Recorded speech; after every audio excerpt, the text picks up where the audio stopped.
வணக்கம். டான் தமிழொலி இரவு நேர பிரதான செய்திகளுடன் புலேந்திரன் சுலக்ஷன். முதலில் தலைப்புச் செய்திகள்.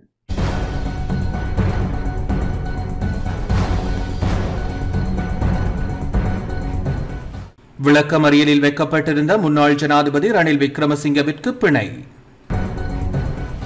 எதிர்க்கட்சியை அழிக்க முயற்சி இடம்பெறுவதாக எதிர்க்கட்சித் தலைவர் கவலை. யாழ்ப்பாணம் செம்மணி மனித புதைகுழியில் இன்று புதிதாக 16 எலும்புக்கூட்டு தொகுதிகள் அடையாளம். முல்லைத்தீவு முத்தையன்கட்டு இளைஞனின் மரணத்துடன் தொடர்புடைய 4 இராணுவத்தினருக்கும் பிணை.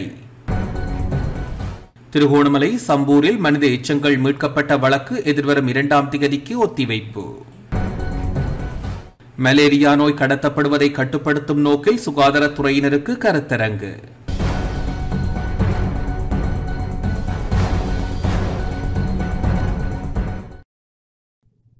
தொடர்வன முதன்மைச் செய்திகள்.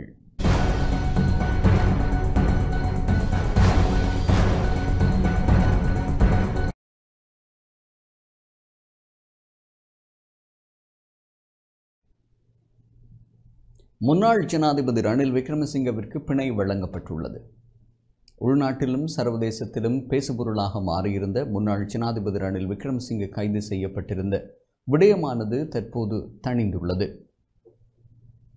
கொழும்பு கோட்டை நீதவான் நிலுபுலி லங்காபுர தலா 50 லட்சம் ரூபாய் வீதம் 3 சரீர பணிகளில் செல்ல அவரை அனுமதித்ததை அடுத்தே இந்த தீவிர நிலை தணிந்தது. அரசு நிதியை முறைகேடாக பயன்படுத்தினார் என்ற குற்றச்சாட்டின் பேரில் ரணில் விக்ரமசிங்கே கடந்த வெள்ளிக்கிழமையன்று குற்றப்புலனாய்வு திணைக்களத்தினரால் கைது செய்யப்பட்டார். இதனையடுத்து அவர் கொழும்பு கோட்டை நீதவான் நீதிமன்றத்தில் முன்னிலைப்படுத்தப்பட்டார். இந்நிலையில் அவரை இன்று வரை விளக்கமறியலில் வைக்குமாறு கோட்டை நீதவான் நிலுபுலி லங்காபுர கடந்த வெள்ளிக்கிழமை உத்தரவிட்டிருந்தார்.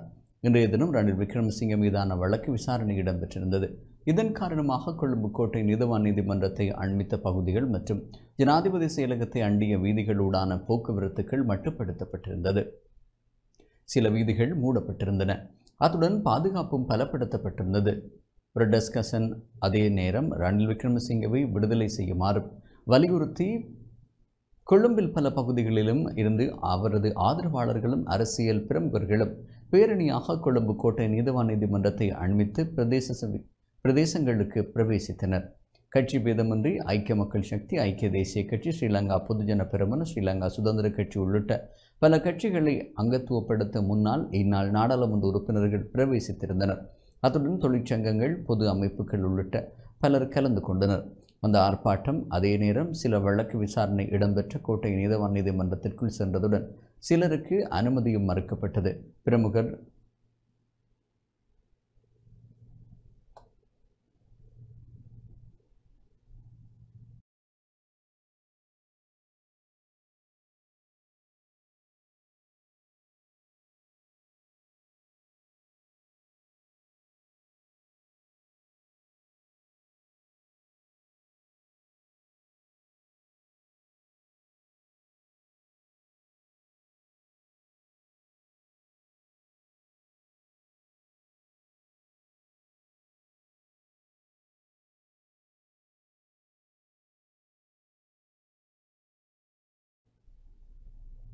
ரணில் விக்ரமசிங்கவிற்கு ஆதரவாக சுமார் 300 சட்டத்திறனிகள் கொழும்பு கோட்டை நீதவான் நீதிமன்றத்தில் முன்னிலையாகினர்.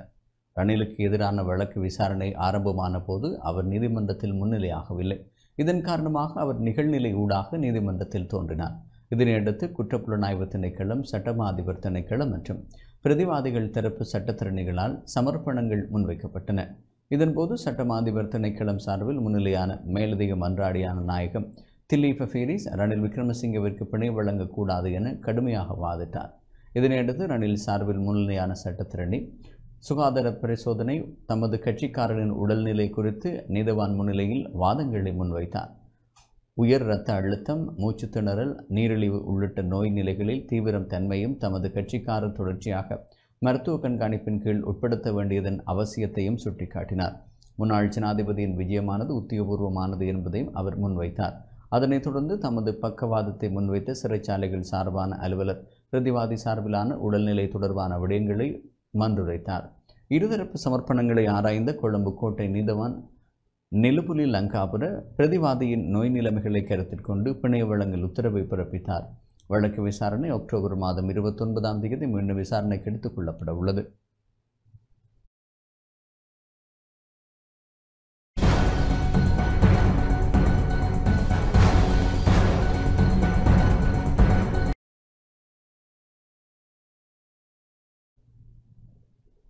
எதிர்க்கட்சியை அழிக்க முயற்சி இடம்பெறுவதாக எதிர்க்கட்சி தலைவர் சஜித் பிரேமதாச தெரிவித்துள்ளார். அச்சுறுத்தல்கள் மற்றும் அடக்குமுறைகள் மூலம் எதிர்க்கட்சியை அழிக்க முன்னெடுக்கும் திட்டங்களைக் கண்டு நாம் ஒருபோதும் அஞ்சப்போவதில்லை என எதிர்க்கட்சி தலைவர் சஜித் பிரேமதாச தெரிவித்துள்ளார். கொழும்பு தேசிய வைத்தியசாலையில் ரணில் விக்ரமசிங்கவை இன்று சந்தித்த பின்னர் இதனை குறிப்பிட்டார்.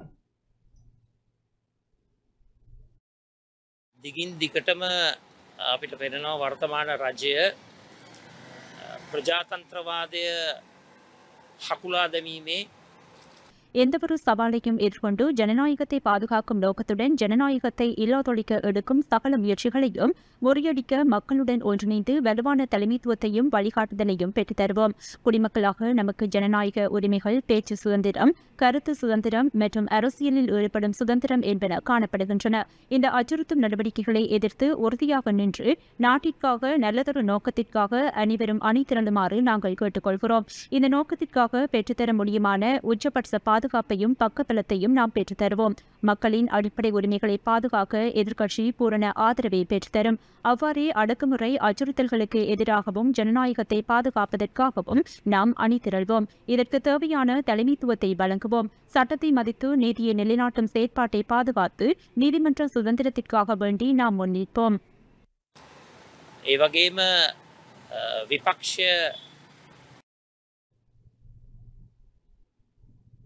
முன்னாள் இராஜாங்க அமைச்சர் சசீந்திர ராஜபக்ஷவின் விளக்கமறியல் நீடிக்கப்பட்டது.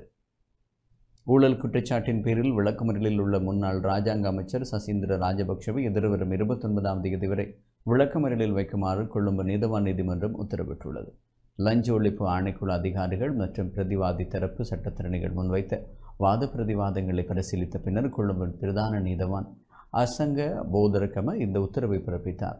ராஜபக்ஷ மகாவலி அதிகார சபையின் நிலத்தில் கட்டப்பட்ட தனது அரசியல் அலுவலகம் அறகலைய போராட்டக்காரர்களால் அளிக்கப்பட்டதாக கூறி இழப்பீடாக ரூபாய் 88.5 லட்சத்தை சட்டவிரோதமாக பெற்று ஊழல் தடுப்பு சட்டத்தின் கீழ் ஊழல் குற்றச்சாட்டின் பேரில் லஞ்ச ஒழிப்பு ஆணைக்குழுவால் கைது செய்யப்பட்டு விளக்கமறியலில் வைக்கப்பட்டமை குறிப்பிடத்தக்கது.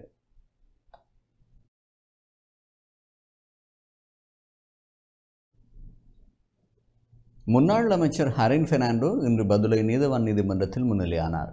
கடந்த பொதுத் தேர்தலின் போது தேர்தல் சட்டங்களை மீறியதாக கூறப்படும் சம்பவம் தொடர்பாக பதுளை நீதிமன்றத்தில் நிலுவையில் உள்ள வழக்கு விசாரணைக்காக அவர் இன்று முன்னிலையாகினார். நீதிவான் நுஜித் டி சில்வா வழக்கு விசாரணை 2026 ஜனவரி 6ஆம் தேதிக்கு ஒத்திவைத்தார்.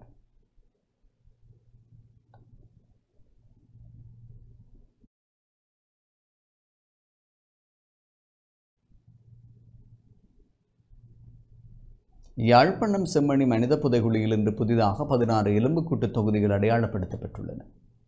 யாழ்ப்பாணம் செம்மணி மனித புதைகுழியின் 2ஆம் கட்டத்தின் 3ஆம் பகுதி அகழ்வு பணிகள் நேற்று ஆரம்பிக்கப்பட்ட நிலையில் இன்று புதிதாக 16 எலும்புக்கூட்டு தொகுதிகள் அடையாளப்படுத்தப்பட்டுள்ளன. ஏற்கனவே அகழ்வு பணிகள் முன்னெடுக்கப்பட்ட அகழ்வாய்வு தடங்களை மேலும் விஸ்தரிக்கும் நடவடிக்கையின் போது புதிதாக 16 எலும்புக்கூட்டு தொகுதிகள் அடையாளப்படுத்தப்பட்டு அவை சுத்தம் செய்யப்பட்டுள்ளன. அவற்றில் சிறுவர்களுடையது என சந்தேகிக்கப்படும் எலும்புக்கூட்டு தொகுதிகளும் ஆடையொத்து துடியும் அடையாளம் காணப்பட்டுள்ளன. கட்டம் கட்டமாக 42 நாட்கள் முன்னெடுக்கப்பட்ட அகழ்வு பணிகளின் போது 150 எலும்புக்கூட்டு தொகுதிகள் அடையாளம் காணப்பட்டிருந்த நிலையில் அவை முற்றாக அகழ்ந்தெடுக்கப்பட்டுள்ளன.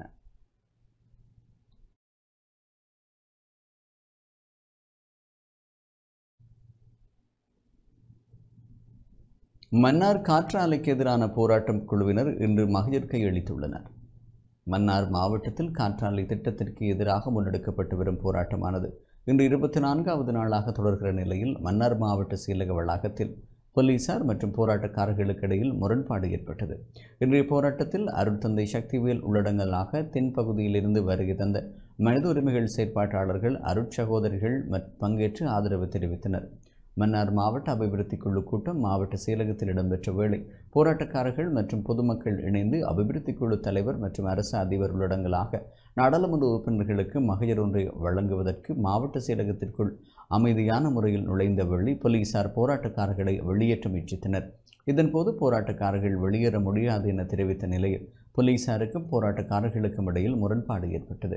அதன் பின்னர் மன்னார் மாவட்ட மேலதிக அரசு அதிபர் சம்பவ இடத்திற்கு விரைந்த நிலையில் போராட்டக்காரர்களை அமைதியான முறையில் மாவட்ட செயலகத்திற்குள் அனுமதித்தார்.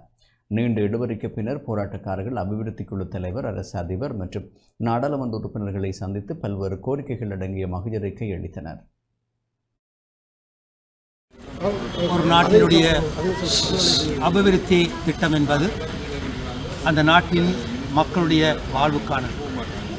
அதே போன்று அபிவிருத்தி திட்டம் என்பது எந்த பிரதேசத்திலே நிகழ்கின்றதோ அந்த பிரதேசத்தின் மக்கள் வாழ வேண்டும், அந்த மக்கள் மகிழ்ச்சியோடு வாழ வேண்டும், சமாதானத்தோடு வாழ வேண்டும், எதிர்கால நம்பிக்கையோடு வாழ வேண்டும்.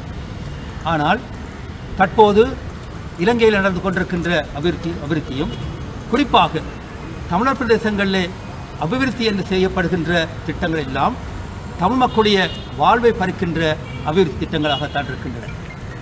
அதுவும் குறிப்பாக தற்போது மன்னாரிலே காற்றாலை திட்டம் இப்போது நடைமுறைப்படுத்துவதற்கு தற்போதைய ஆட்சியாளர்கள் தொடர்ந்து தங்களுடைய செயற்திட்டங்களை முன்னெடுப்பதற்காக ஆயத்தமாக இருக்கின்றார்கள். அதேபோன்று கனியமண் அகழ்வையும் கூட அவர்கள் தொடர்ந்து செய்வதற்கு ஆயத்தமாக இருக்கின்றார்கள். எனவே இந்த நாடு அனைத்து மக்களுக்கும் சொந்தமானது. தமிழ் மக்கள் வாழுகின்ற பிரதேசங்களிலே தமிழர்கள் சுதந்திரமாக வாழ வேண்டும் என்றால் தமிழ் மக்களுடைய கருத்துக்களோடு அவர்களுடைய எதிர்பார்ப்புகளோடு அபிவிருத்தி திட்டங்கள் நிறைவேற்றப்பட வேண்டும். இதுதான் எங்களுடைய கோரிக்கையாக இருக்கின்றது. எனவே எங்களுக்கு எதிராக, எங்களுடைய வாழ்வுக்கு எதிராக, எங்களுடைய எதிர்கால சந்ததிக்கு எதிராக எந்த ஒரு திட்டமும் நிறைவேற்றுவதற்கு இடம் கொடுக்க மாட்டோம் என்பதையும் இந்த சந்தர்ப்பத்திலே கூற விரும்புகின்றோம்.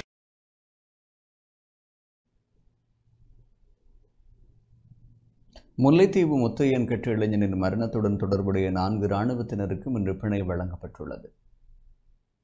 முல்லைத்தீவு முத்தையன் கட்டு இளைஞனின் மரணத்துடன் தொடர்புடைய 4 இராணுவத்தினருக்கு முல்லைத்தீவு மாவட்ட நீதிமன்றத்தால் இன்று பிணை வழங்கப்பட்டுள்ளது.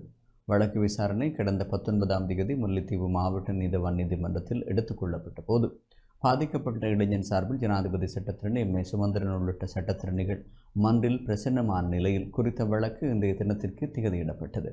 வழக்கு விசாரணை இன்று முல்லைத்தீவு மாவட்ட நீதவான் நீதிமன்றத்தில் நீதிபதி M.H. மஃப்ரூஸ் தலைமையில் விசாரணைக்கு எடுத்துக் கொள்ளப்பட்டது. சட்டத்திரணி கங்காதரன் தலைமையிலான 4 சட்டத்திரணிகள் உயிரிழந்த மற்றும் பாதிக்கப்பட்ட இளைஞர்களுக்காக நியாயங்களை முன்வைத்திருந்தனர். இராணுவத்தினருக்கான பிணை கோரிக்கை இராணுவ தரப்பு சட்டத்திரணியால் முன்வைக்கப்பட்டது. கடும் நிபந்தனைகளின் பின்னர் 4 இராணுவத்தினரும் பிணையில் விடுவிக்கப்பட்டனர். ஒவ்வொரு இராணுவத்தினருக்கும் தலா 3 லட்சம் ரூபாய் பெறுமதியான 2 சரீர பிணை வழங்கப்பட்டுள்ளதுடன் வழக்கு விசாரணை எதிர்வரும் 30ஆம் தேதிக்கு தவணையிடப்பட்டுள்ளது.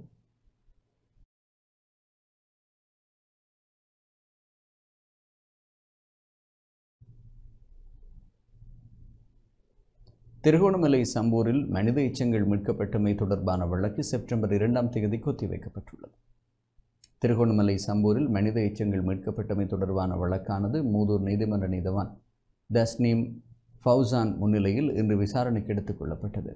இதன்போது ஆகஸ்ட் மாதம் 6ஆம் தேதி நடைபெற்ற நீதிமன்ற மாநாட்டில் குறித்த இடத்தில் மேலும் மனித எச்சங்கள் இருக்கின்றனவா என்பதை ஆராய்வதற்காக தொல்பொருள் திணைக்களத்திடம் உள்ள ஸ்கேன் இயந்திரம் மூலம் மேலும் ஆராய்வதற்கான உத்தேச பட்ஜெட் தொல்பொருள் திணைக்களம், சட்ட வைத்திய அதிகாரி, சம்பூர் போலீசார், காணாமல் ஆக்கப்பட்டோர் அலுவலகம் ஆகியவற்றின் கையொப்பத்துடன் இன்று மூதூர் நீதவான் நீதிமன்றத்தில் சம்பூர் போலீசாரினால் சமர்ப்பிக்கப்பட்டது. உத்தேச பட்ஜெட்டானது மூதூர் நீதிமன்றத்தின் கட்டளையுடன் மாகாண மேல் நீதிமன்றத்துக்கு அனுப்பப்பட உள்ளதுடன் மாகாண நீதிமன்றத்தின் அனுமதியுடன் மேலதிக நடவடிக்கை மேற்கொள்ளப்பட உள்ளது. வழக்கானது மூதூர் நீதவான் நீதிமன்றத்தில் செப்டம்பர் மாதம் 2ஆம் தேதி மீள அழைக்கப்பட உள்ளது. சம்பூர் கடற்கரை பகுதியில் மிதிவெடி அகற்றும் பணி இடம்பெற்று வந்த நிலையில் ஜூன் மாதம் 20ஆம் தேதி சில மனித எச்சங்கள் மீட்கப்பட்டிருந்தன. இதனையடுத்து மிதிவெடி அகற்றும் பணிகள் மூதூர் நீதிமன்ற அனுமதியுடன் தற்காலிகமாக இடைநிறுத்தப்பட்டிருந்தமையும் குறிப்பிடத்தக்கது.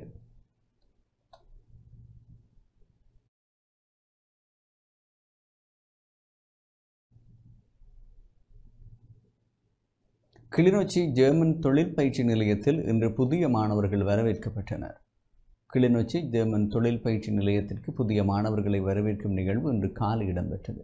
ஜெர்மன் தொழிற்பயிற்சி நிலைய அதிபர் தர்மநாதன் தலைமையில் இடம்பெற்ற நிகழ்வில் பிரதம விருந்தினராக தொழில் கல்வி பிரதி அமைச்சர் நளின் கேவகே பங்கேற்றார்.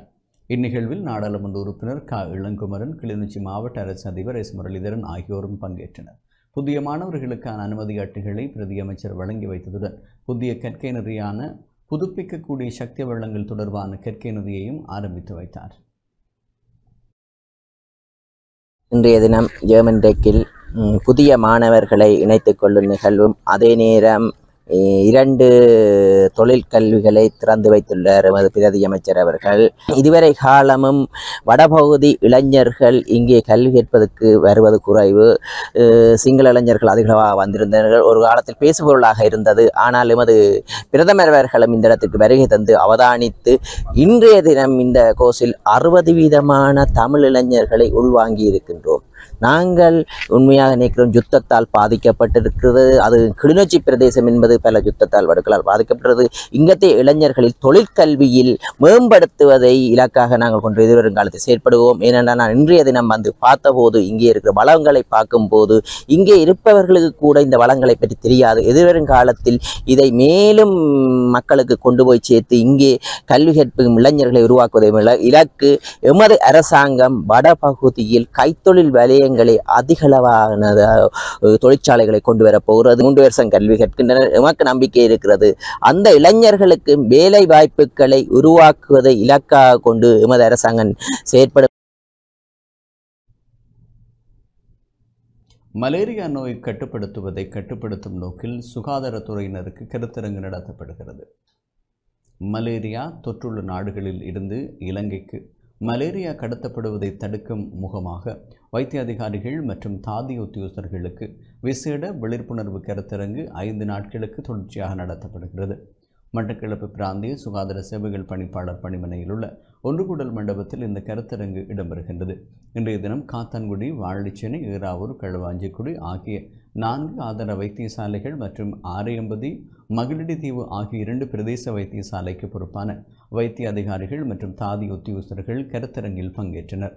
மலேரியா தடை இயக்க பொறுப்பு வைத்திய அதிகாரி வைத்தியர் எம். அச்சுதன் தலைமையில் இன்று கருத்தரங்கு இடம்பெற்றது.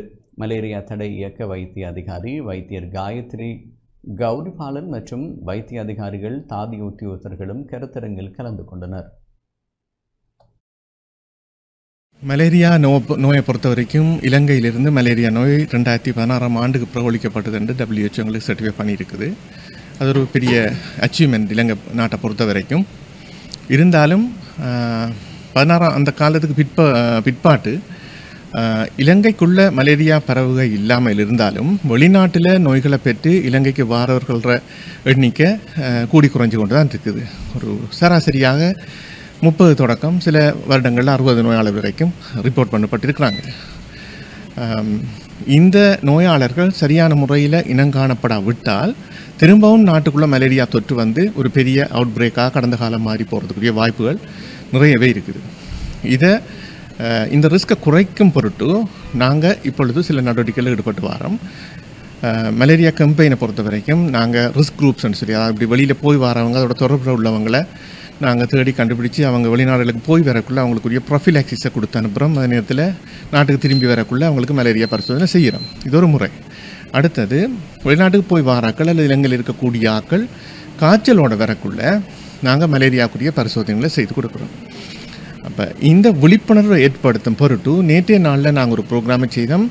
வெளிநாட்டுக்கு தொழிலாளர்களை அனுப்புகிற முகவர்கள், டூரிஸ்ட் அனுப்புகிற முகவர்களுக்கு ஒரு ப்ரோக்ராம் செய்தோம். இன்றைய நாளிலிருந்து இன்னும் 4 நாட்களுக்கு நாங்கள் வைத்தியசாலைகளில் வேலை செய்கிற வைத்தியர்கள், தாதியர்கள் மற்றும் அதிகாரிகளுக்கு நாங்கள் மலேரியாவுக்கு இன்வெஸ்டிகேட் பண்ண வேண்டிய முக்கியத்துவத்தையும் அதை எவ்வாறு செய்கின்றது, மலேரியாவோட கண்டுபிடிச்சா என்ன செய்கின்றது சம்பந்தமான ஒரு ட்ரைனிங் இன்றைய நாளில் நாங்கள் ஆரம்பிச்சிருக்கிறோம்.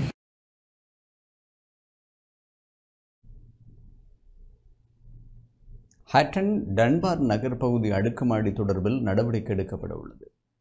ஹட்டன் டன்பார் நகர்பகுதியில் காணப்படும் அடுக்குமாடி கட்டிட தொகுதியில் கழிவுகள் கொட்டப்படுவது தொடர்பில் உரிய நடவடிக்கை எடுக்கப்படும் என நுவரெலியா மாவட்ட நாடாளுமன்ற உறுப்பினர் கிருஷ்ணன் கலைச்செல்வி தெரிவித்துள்ளார். நேற்று மாலை குறித்த பகுதிக்கு கள விஜயம் மேற்கொண்ட போதே அவர் இவ்வாறு தெரிவித்தார். ஹட்டன் நகரில் ஆங்காங்கே கொட்டப்படும் கழிவுகளால் பல்வேறு அசௌகரியங்கள் ஏற்படும் நிலையில் ஹட்டன் ஹைலண்ட் கல்லூரிக்கு அருகில் உள்ள நிறைவு பெறாத அடுக்குமாடி கட்டிடத்தினுள் தேவையற்ற சம்பவங்கள் இடம்பெற்று வருகின்றது. குறித்த பகுதிகளில் வசிப்பவர்கள் கழிவுகளை அக்கட்டிடத்திற்குள் எறிந்துவிட்டு செல்வதாகவும், துர்நாற்றத்தால் சுகாதார சீர்கேடு ஏற்படுவதாகவும் கிடைக்கப்பட்ட தகவலுக்கு அமைவாகவே களை விஜயம் மேற்கொண்டுள்ளனர். ஹட்டன் நகரசபை தலைவர், உபதலைவர் மற்றும் நகரசபை செயலாளர், பொது சுகாதார பரிசோதகர்கள் உள்ளிட்ட குழுவினரால் நேரில் சென்று பார்வையிட்டனர். இதன்போது மதுபான போத்தல்களும் துர்நாற்றம் வீசும் கழிவுப் பொதிகளும் நிறைந்து காணப்பட்டதாக தெரிவித்தனர்.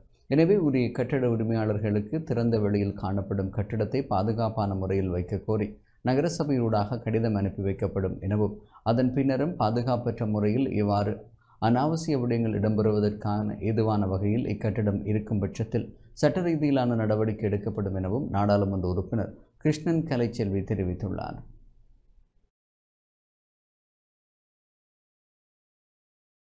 கொடுத்ததுக்கு பிறகும் இப்போ இது உள்ளுக்கு பார்த்தீங்கன்னு சொன்னால் இந்த பில்டிங்கில் நிறைய குப்பை இருக்குது. அப்போ உண்மை என்னன்னு சொன்னால் இந்த பில்டிங் வந்து அரைவாசியில் கட்டப்பட்டு நிறுத்தப்பட்டிருக்கு. அதே நேரத்தில் இந்த பில்டிங் நிறுத்தப்பட்டிருந்தாலும் இந்த பில்டிங்கில் வந்து அவங்க ஒரு மெயின்டெனன்ஸும் இல்லாமல் இருக்குது. அதுக்கு அவங்க வந்து ஒரு ஆக்ஷன் ஒன்று எடுக்கணும். என்னென்னு சொன்னால் இந்த பில்டிங்கை வந்து முதல்ல மூடி தர்றதுக்கு இப்போ சபையிலேருந்து நாங்கள் வந்து நகர சபையிலேருந்து அவங்களுக்கு நாங்கள் ஒரு லெட்டர் ஒன்று கொடுக்குறோம். என்னன்னு சொன்னால் இந்த பில்டிங்கை வந்து க்ளோஸ் பண்ண சொல்லுவோம். அப்போ க்ளோஸ் பண்ணால் இதுளுக்கு போடுற குப்பை வந்து கட்டலில் இருக்கிறது பிரதான பிரச்சனை குப்பை பிரச்சனை. இப்போ இந்த குப்பை பிரச்சனை சம்மந்தமாக நிறைய தகவல் இந்த நேரம் எங்களுக்கு வந்துட்டுருக்கு. அது சம்மந்தமாக நாங்கள் கொஞ்சம் தேடி பார்க்குறதுக்காக நாங்கள் வந்தோம். நம்மளோட தலைவர், உபத்தலைவர், நகரசபை உறுப்பினர், நம்மளோட சபையின் செயலாளர் எல்லாருமா வந்தோம். இந்த இடத்துல என்ன நடக்குதுங்கிறத பார்க்குறதுக்கு பார்த்தா இன்றைக்கி பில்டிங் இருக்குது. பில்டிங் உள்ள நிறைய ஊற்று இருக்குது. ஊற்று மாத்திரம் இல்லை, இதில் தேவையில்லாத வேலைகளும் நடக்குதுன்னா சிறுவர்கள் மதுபான மருந்துறத்துக்கு கூட இந்த இடத்த பாவிக்கிறாங்க. அப்போ அதனால் இந்த பில்டிங் ஓனருக்கு நாங்கள் சட்ட ரீதியாக நகரசபை மூலியமாக அறிவிக்கிறதுக்கு இருக்கிறாங்க. இந்த இடத்த மூடித்தர சொல்லி. அம்பாறை கல்முனை வடக்கு பிரதேச செயலகத்தில் சிறு தொழில் முயற்சியாளர்களின் வர்த்தக சந்தை நடைபெற்றது. எமது உற்பத்திகளை நாமே வாங்கி எம்மவர்களை ஊக்குவிப்போம் எனும் துணைப்பொருளில் அம்பாறை கல்முனை வடக்கு பிரதேச செயலக சிறுதொழில் முயற்சி அபிவிருத்தி பிரிவின் ஏற்பாட்டில் சிறிய வர்த்தக சந்தை நடத்தப்பட்டது. கல்முனை வடக்கு பிரதேச செயலக பிரிவு செயலாளர் அதிசயராஜின் வழிகாட்டலில் சிறு தொழில் முயற்சி அபிவிருத்தி பிரிவின் பெண்கள் அபிவிருத்தி வெளிக்கள உதவியாளர் ரலிமா தலைமையில் வர்த்தக சந்தை ஒழுங்குபடுத்தப்பட்டது. கல்முனை வடக்கு பிரதேச செயலகத்திற்குட்பட்ட தெரிவு செய்யப்பட்ட 10க்கும் மேற்பட்ட சிறுதொழில் முயற்சியாளர்கள் பங்கு பற்றியதோடு தங்களது உற்பத்தி பொருட்களையும் காட்சிப்படுத்தினர்.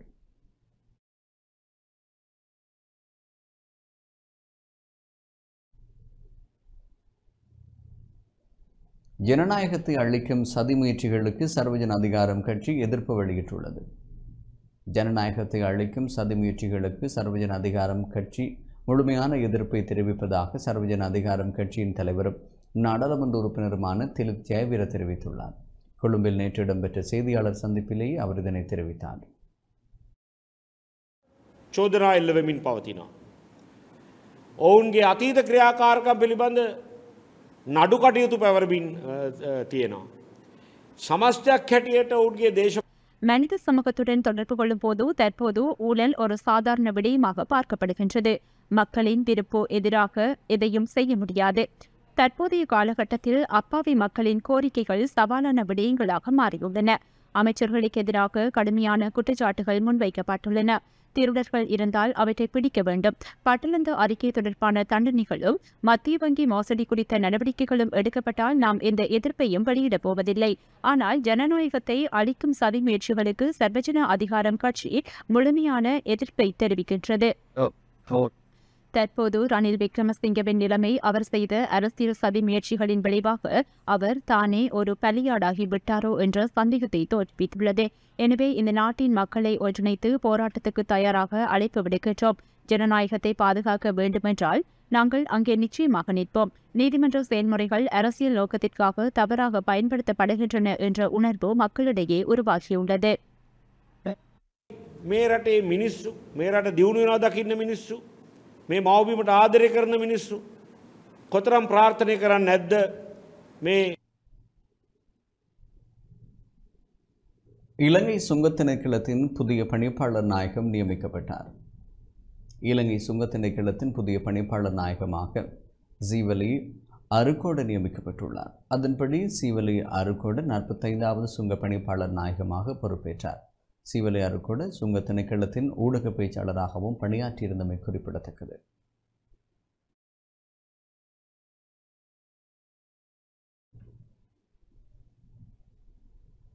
தியாகி பொன் சிவகுமாரனின் 75வது ஜனன தின நிகழ்வு யாழ்ப்பாணம் உரும்புராயில் இடம்பெற்றது. தியாகி பொன் சிவகுமாரனின் 75வது ஜனன தின நிகழ்வு யாழ்ப்பாணம் உரும்புராயில் உள்ள அன்னாரின் சிலையில் இடம்பெற்றது. தியாகி பொன் சிவகுமாரன் நினைவேந்தல் குழு உறுப்பினர் எஸ் செந்தூரன் தலைமையில் இடம்பெற்ற நிகழ்வில் ஈழமக்கள் ஜனநாயக கட்சியின் தேசிய அமைப்பாளர் சீவரத்னம் மற்றும் நினைவேந்தல் குழு உறுப்பினர்கள் பங்கேற்றனர்.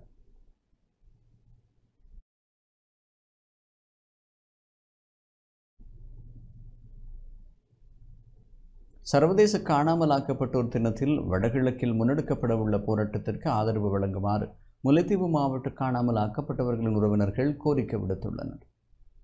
தமிழ் மக்கள் சர்வதேச நீதியைத்தான் கோருகிறார்கள், ஒருபோதும் உள்ளூர் பொறிமுறையை ஏற்றுக்கொள்ளவில்லை என்பதை வலியுறுத்தி சர்வதேச காணாமலாக்கப்பட்டோர் தினத்தில் வடகிழக்கு பகுதிகளில் இடம்பெறவுள்ள மாபெரும் போராட்டத்திற்கு ஆதரவு வழங்குமாறு முல்லைத்தீவு மாவட்ட வலிந்து காணாமலாக்கப்பட்டவர்களின் உறவுகளின் சங்க தலைவர் பரமானந்தன் கோரிக்கை விடுத்துள்ளார்.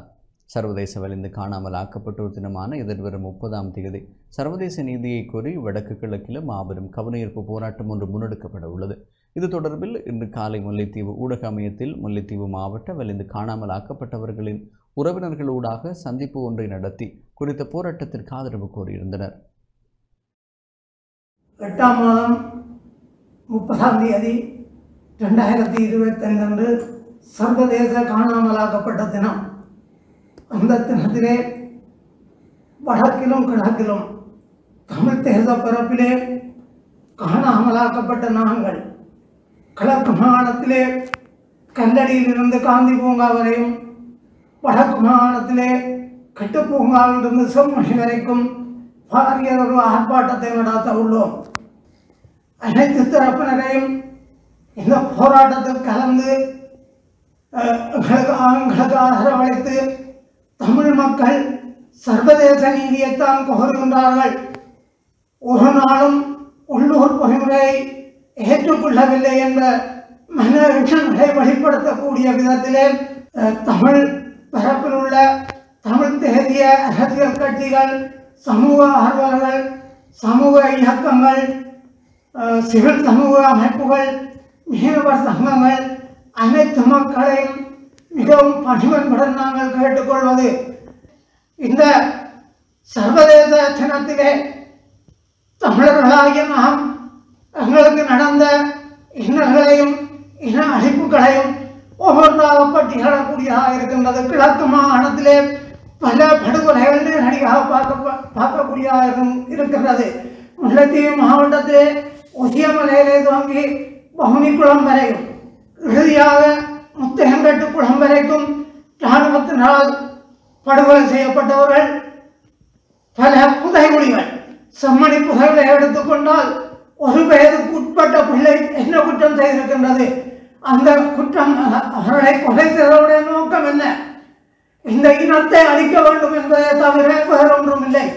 எதிர்வரும் 30/8/2025 அன்று யாழ் செம்மணி பகுதியில் இந்த கவனஈர்ப்பு போராட்டத்தை வடக்கு கிழக்கு வலிந்து காணாமல் ஆக்கப்பட்ட சங்கத்தின் உறவுகளினால் இதனை முன்னெடுக்கின்ற இந்த வேளையிலே இது யாழ் பல்கலைக்கழக மாணவர்களும் இதனுடன் ஒன்றிணைந்து இந்த போராட்டத்தை நடாத்த இருப்பதனால் இப்போராட்டத்துக்கு வலு சேர்க்கும் முகமாக மதகுருமார்கள், பல்கலைக்கழக மாணவர்கள், பொதுமக்கள், எமது காணாமல் ஆக்கப்பட்ட உறவுகள் அனைவரும் இந்த போராட்டத்திலே இணைந்து இந்த கவனஈர்ப்பு போராட்டத்தை நடாத்தி தருமாறு உங்களை அன்பாக வேண்டியிருக்கின்றோம்.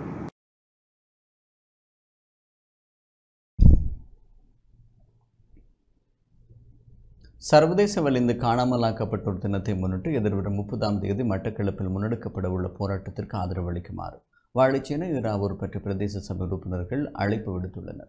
இன்று சந்தைவெளியில் இடம்பெற்ற ஊடக சந்திப்பின் போது வாழைச்சேனை பிரதேச சபை உறுப்பினர்களான சுதாகரன், சிவராஜா மற்றும் ஈராவூர் பற்றி பிரதேச சபை உறுப்பினர் நிலாந்தன் ஆகியோர் இவ்வாறு குறிப்பிட்டனர். மாகாணத்திலே எங்களது உறவுகளை பறிகொடுத்தவர்கள் இன்னும் அந்த உறவுகளுக்கு என்ன நடந்தது என்று தெரியாது தேடிக்கொண்டிருக்கின்றார்கள். இந்த நேரத்தில் எதிர்வருகின்ற 30ஆம் தேதி அவர்களுக்கெல்லாம் ஒரு நீதி கோர வேண்டிய ஒரு நாளாக சர்வதேச காணாமலாக்கப்பட்டோர் தினம் வருகின்றது. எனவே அந்த சர்வதேச காணாமலாக்கப்பட்டோர் தினத்தினை கிழக்கு மாகாணத்திலே மட்டக்களப்பு மாவட்டத்திலே கல்லடி பாலத்தில் காலை 10 மணிக்கு கிழக்கு மாகாணத்தில் இருக்கின்ற அனைவரும் ஒன்று கூடி ஒரு பேரணியாக சென்று ஒரு சர்வதேச நீதி விசாரணையை கோரி நிற்கின்றோம். எனவே அந்த சர்வதேச நீதி விசாரணை கோரிக்கைக்கு வழி சேர்க்கும் வகையில் கிழக்கு மாகாணத்தில் இருக்கின்ற அனைவரும் இந்த போராட்டத்தில் ஓரணியாக கலந்து கொண்டு சர்வதேசத்திற்கும் இலங்கை அரசுக்கும் எமது காணாமலாக்கப்பட்டவர்களுக்கு என்ன நடந்தது என்ற ஒரு கேள்வியை எழுப்பி அவர்களிடம் ஒரு அழுத்தத்தை கொடுக்க வேண்டியதும் ஒரு சர்வதேச நீதி விசாரணையை கோர வேண்டிய தேவையும் நமக்கு ஏற்பட்டுள்ளது. எனவே அனைவரும் ஓரணியில் திரண்டு வருமாறு உங்களை அன்போடு அழைக்கின்றோம். நன்றி. எமது வடக்கு கிழக்கு தமிழ் பேசுகின்ற இந்த தாயகத்திலே எமது தமிழ் உறவுகள் வலிந்து காணாமலாக்கப்பட்டு இற்றைவரை காணப்பட்டிருக்கின்றார்கள். இதுவரைக்கும் அவர்களுக்கான எதுவிதமான நீதிகளும் இற்றைவரை கிடைக்கப்படவில்லை. உதாரணமாக சொல்லப்போனால் இந்த வலிந்து காணாமலாக்கப்பட்டவர்களுடைய வருகையை எதிர்பார்த்து அவர்களுடைய குடும்பங்களினுடைய உறவுகள் இன்று வருவார்களா நாளை வருவார்களா என்ற ஒரு மன இயக்கத்தோடு இற்றைவரை நீதியின்றி அவர்கள் இந்த சமூகத்திலே இருக்கின்றார்கள். அவர்களுக்கு எமது இந்த அரசினால் நீதி கிடைக்கப்பெற வேண்டும். அல்லது சர்வதேச ரீதியாக ஒரு நீதி விசாரணை ஒன்று நடாத்தப்பட்டு இதுக்கு சரியான ஒரு நீதி ஒன்று வழங்கப்பட வேண்டும்.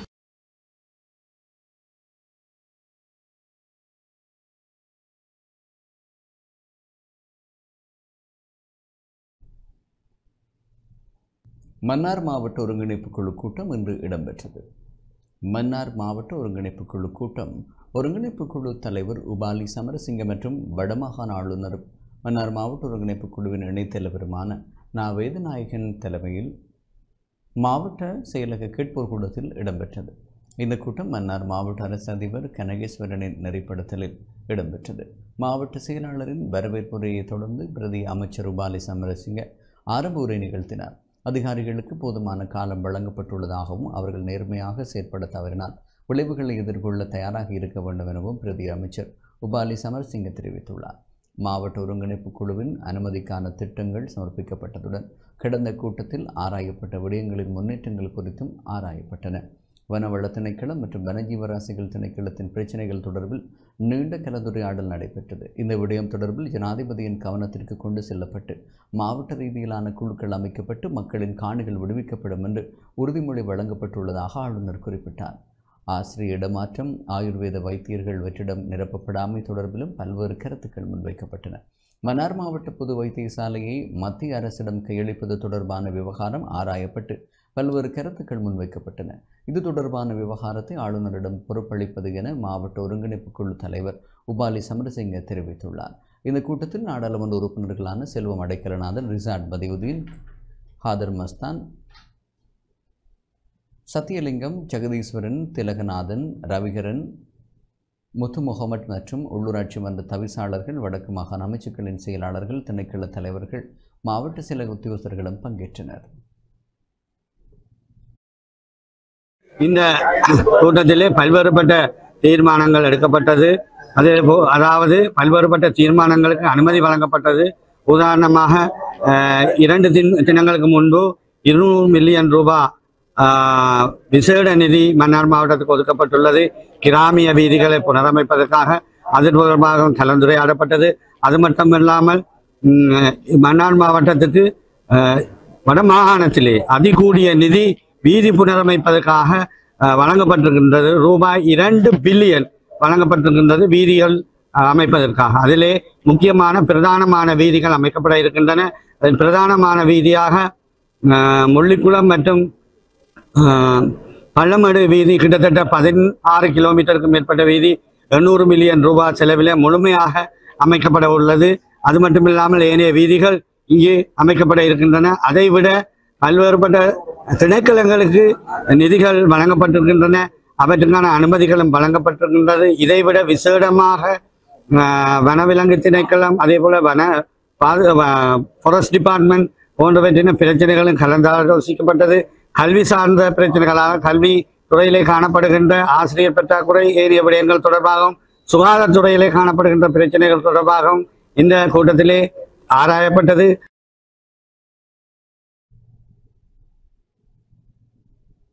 சிறுவர் பாதுகாப்பு தொடர்பில் நுவரெலியாவில் பயிற்சி திட்டம் இடம்பெற்றது. நுவரெலியா மாவட்ட பாடசாலைகளில் சிறுவர் பாதுகாப்பு தொடர்பாக மாணவ தலைமைத்துவத்தினை ஊக்குவிக்கும் வகையிலான பயிற்சி திட்டம் ஒன்று அனுராதபுரம்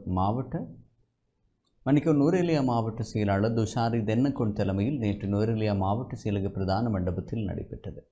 தேசிய சிறுவர் பாதுகாப்பு அதிகார சபை கல்வி அமைச்சு இணைந்து நடத்திய இப்பயிற்சி திட்டத்தில் சிறுவர் பாதுகாப்பு பாடசாலைகளில் ஏற்படும் சிறுவர் துஷ்பிரயோகங்களை தடுக்கும் விதம், சிறுவர் பாதுகாப்பு தொடர்பாக தீர்மானிக்கும் திறன் மற்றும் பாடசாலைகளில் சிறுவர் பாதுகாப்பை உறுதி செய்வதில் மாணவர் தலைவர்களின் பொறுப்பு ஈடுபாடு போன்ற விடயங்கள் தொடர்பில் மாணவர்களுக்கு தெளிவுபடுத்தப்பட்டது. நுவரெலியா மாவட்ட சிறுவர் பாதுகாப்பு அதிகார ஹரேந்திர ஜெயந்த இந்நிகழ்வில் ஒருங்கிணைப்பாளராக செயற்பட்டார். கண்டி மாவட்ட சிறுவர் பாதுகாப்பு அதிகாரி விஷாகா முன்னசிங்க குறித்த பயிற்சி திட்டத்திற்கான வளங்களையும் வழங்கி வைத்துள்ளார். நுவரெலியா மாவட்ட செயலாளர் ஷாலிகா லிடிகும்புரா அரசு அதிகாரிகள் பதிவு செய்யப்பட்ட நுவரெலியா மாவட்டத்தில் உள்ள பாடசாலைகளை பிரதித்துவப்படுத்தும் வகையில் மாணவ தலைவர்கள் மற்றும் ஆசிரியர்கள் என பலரும் இதன்போது கலந்து கொண்டமை குறிப்பிடத்தக்கது.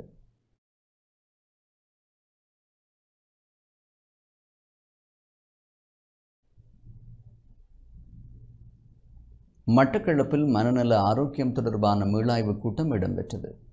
மட்டக்களப்பில் மனநல ஆரோக்கியம் தொடர்பான மீளாய்வு கூட்டம் இன்று மட்டக்களப்பு கல்லடி மனநல பிரிவு அலுவலகத்தில் இடம்பெற்றது. பிராந்திய சுகாதார சேவைகள் பணிப்பாளர் ஆர் முரளீஸ்வரன் தலைமையில் நடைபெற்ற கூட்டத்தில் துறைசார் வைத்திய அதிகாரி, மனநல பிரிவு அதிகாரிகள், திணைக்களங்களின் அதிகாரிகள் என பலர் கலந்து கொண்டனர். அதிகரித்து காணப்படும் தற்கொலை, போதை வஸ்து பாவனை மற்றும் மதுபானம் தொடர்பான துறைசார் அதிகாரிகளுடன் கலந்துரையாடப்பட்டு மாவட்டத்தில் முன்னெடுக்கப்பட வேண்டிய வேலை திட்டங்கள் தொடர்பாகவும் கலந்துரையாடப்பட்டது. கலந்துரையாடல் நிகழ்வில் வாழைச்சேனை வைத்தியசாலை வைத்திய அத்தியட்சகர் வைத்தியர் மதன் உட்பட துறை சார்ந்த வைத்திய அதிகாரிகளும் கலந்து கொண்டனர். பல தள வைத்தியசாலைகள், ரீஹபிலிட்டேஷன் சென்டர், கிளினிக் சென்டர்ஸ் அவர்களுடைய வைத்தியர்களுடன் கல்வித்துறை மற்றைய அரசாங்கத்துறையினர் சேர்ந்து இன்று எமது கடந்த கால மனநல துறையை முன்னேற்றுவதை பற்றி கலந்து ஆலோசித்தோம். இந்த செப்டம்பர் 10 உலக தற்கொலை தடுப்பு தினம். இதை பற்றிய முக்கிய கலந்துரையாடல் ஈடுபட்டது. பல துறைகளை சார்ந்தவர்களும் இவற்றை எப்படி அணுகுவது, இந்த புரோகிராமை எப்படி செய்வது என்பதை பற்றி முக்கியமாக கலந்துரையாடப்பட்டது. முக்கியமாக நல்வாழ்வை மேம்படுத்துதல், பல அறிவுறுத்தல்களை எப்படி ஊடகவியலாளருடன் செயற்படுத்துதல் மற்றும் எமது ஸ்டாஃபுக்குரிய மனநலத்துறையை மேம்படுத்துதல், தற்கொலை தடுக்கும் முறைகளை மேம்படுத்துதல், கம்யூனிட்டி அதாவது சமுதாய மட்டத்தில் வருகின்ற பிரச்சனைகளை எவ்வாறு கையாளுதல், இவ்வாறான துறைகளில் பல திட்டங்களை இந்த செப்டம்பர் மாதம் நாங்கள் நடைமுறைப்படுத்த உள்ளோம். பயங்கரமான பாரதூரமான ஆபத்துகளை விளைவிக்கும் நோயாளிகளை எவ்வாறு கையாளுவது என்பதை கற்று வந்த அதிகாரிகள் எங்களுக்கு விளக்கம் அளித்தார்கள். எவ்வாறு மிகவும் வீடுகளில் இருக்கும் சில நோயாளிகள் பயங்கரமாக தாக்க தொடங்கும் போது எவ்வாறு அவர்களை கையாளுவது, எப்படி அவர்களை வழிநடத்தி சிகிச்சைக்கு அளிப்பது என்பதை பற்றியும் முக்கியமாக கலந்துரையாடப்பட்டது. மேலதிக மன்றாடியார் நாயகம் திலீப ஃபேரிஸுக்கு போலீஸ் பாதுகாப்பு பலப்படுத்தப்பட்டுள்ளது. மேலதிக மன்றாடியார் நாயகம் திலீப் ஃபேரிஸுக்கு போலீசின் சிறப்பு பாதுகாப்பு வழங்கியுள்ளதாக தகவல்கள் வெளியாகியுள்ளன.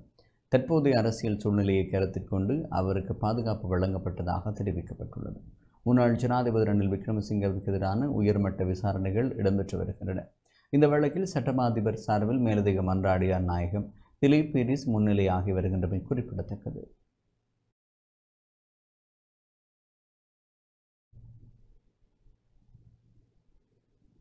யூடியூபர் சுதத்த திலகசிறிக்கு வழங்கப்பட்ட போலீஸ் பாதுகாப்பு மீளப்பெறப்பட்டது.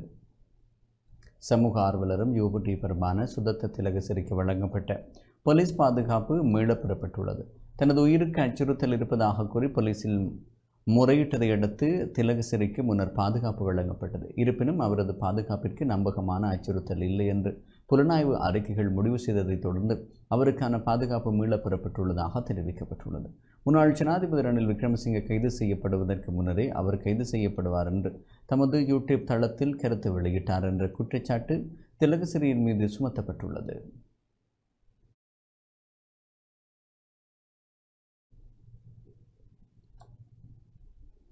யாழ்ப்பாணம் வடமராட்சியில் படகு விபத்துக்குள்ளானதில் இளைஞர் ஒருவர் உயிரிழந்துள்ளார். யாழ்ப்பாணம் வடமராட்சி கிழக்கு சுண்டிக்குளம் பகுதியில் இன்று படகு விபத்துக்குள்ளானதில் இளைஞர் ஒருவர் உயிரிழந்துள்ளார். சுண்டிக்குளம் பகுதியில் உடப்பு பகுதியைச் சேர்ந்த மைனர் சமாட்டியின் கரவலை வாடியில் இன்று அதிகாலை கரவலை மீன்பிடி நடவடிக்கையில் இடம்பெற்றது. அண்மைய நாட்களாக நாட்டின் சில பகுதிகளில் காணப்படும் அசாதாரண காலநிலை காரணமாக சுண்டிக்குளம் கடல் பகுதியிலும் கடும் காற்று வீசி வருகிறது. மீன்பிடி நடவடிக்கையில் ஈடுபட்டுக் கொண்டிருந்த இளைஞன் கடலின் அலையிலிருந்து படகை விடுவிப்பதற்கு முயன்ற போது அதே படகு அலையில் சிக்குண்டு குறித்த இளைஞன் மீது மோதியதில் இளைஞன் சம்பவ இடத்திலேயே உயிரிழந்துள்ளார். உடப்பு பகுதியைச் சேர்ந்த 25 வயதான சின்னத்தம்பி சசிதரன் இவ்வாறு உயிரிழந்துள்ளார். சடலம் நித்தியவட்டி வைத்தியசாலையில் வைக்கப்பட்டுள்ளதுடன் மருதங்கணி போலீசார் மேலதிக விசாரணைகளை மேற்கொண்டு வருகின்றனர்.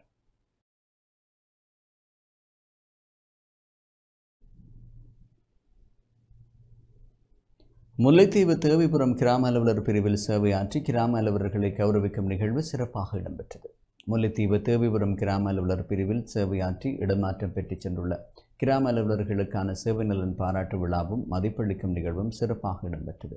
தேவிபுரம் கிராம மக்கள் சமூக செயற்பாட்டாளர்கள் இணைந்து ஏற்பாடு செய்த நிகழ்வு நேற்று மாலை தேவிபுரம் பகுதியில் பொது நோக்கு மண்டப வளாகத்தில் இடம்பெற்றது. ரேடியன் முன்பள்ளி மாணவர்களின் பேண்டு வாத்தியத்துடன் விருந்தினர்கள் அழைத்துச் செல்லப்பட்டு நிகழ்வுகள் ஆரம்பிக்கப்பட்டன. சமூக செயற்பாட்டாளர் தம்பையா யோகேஸ்வரன் தலைமையில் இடம்பெற்ற நிகழ்வில் பிரதம விருந்தினராக புதுக்குடியிருப்பு பிரதேச செயலாளர் விஜயகுமார் ராசரட்னம் பங்கேற்றார். சிறப்பு விருந்தினர்களாக நிர்வாக கிராம அலுவலர் தமிழ்ச்செல்வன், கிராம அலுவலர் திருநாவுக்கரசு, உமாஜிதன் ஆகியோர் பங்கேற்றனர். கௌரவ விருந்தினர்களாக பிரதேச செயலக கிராம அபிவிருத்தி உத்தியோகஸ்தர் சி சுரேஷ், பிரதேச செயலக சமூக சபை உத்தியோகஸ்தர் சதாகரன், தேவிபுரம் கிராம அலுவலர் பிரசாந்தன், தேவிபுரம் சமுர்த்தி உத்தியோகஸ்தர் ஜினேஷ் ஆகியோர் பங்கேற்றனர். கிராம அலுவலர்கள் நினைவு சின்னம் வழங்கி கௌரவிக்கப்பட்டதுடன் பிரதம விருந்தினர் மற்றும் கௌரவ விருந்தினர்களும் நினைவு சின்னம் வழங்கி கௌரவிக்கப்பட்டனர்.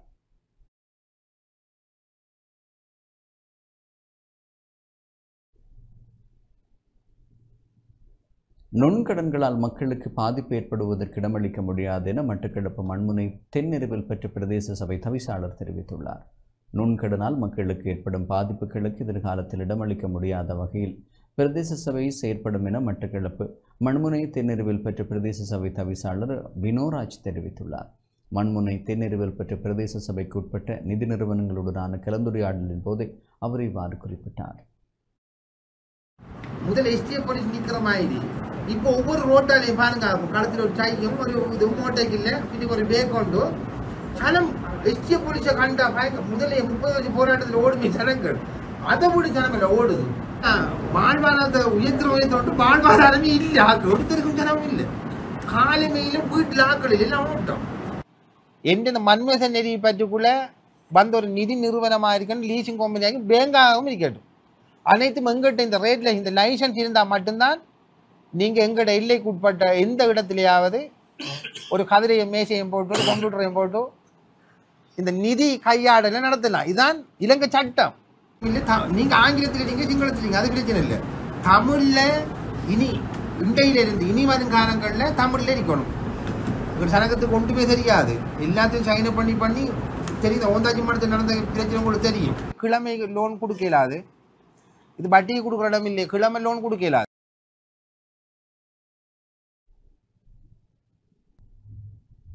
இத்துடன் டான் தமிழொலியின் இரவு நேர பிரதான செய்திகள் நிறைவுக்கு வருகிறது. மேலதிக செய்திகளுக்கு டான் நியூஸ் தொலைக்காட்சியோடு இணைந்திருங்கள். வணக்கம்.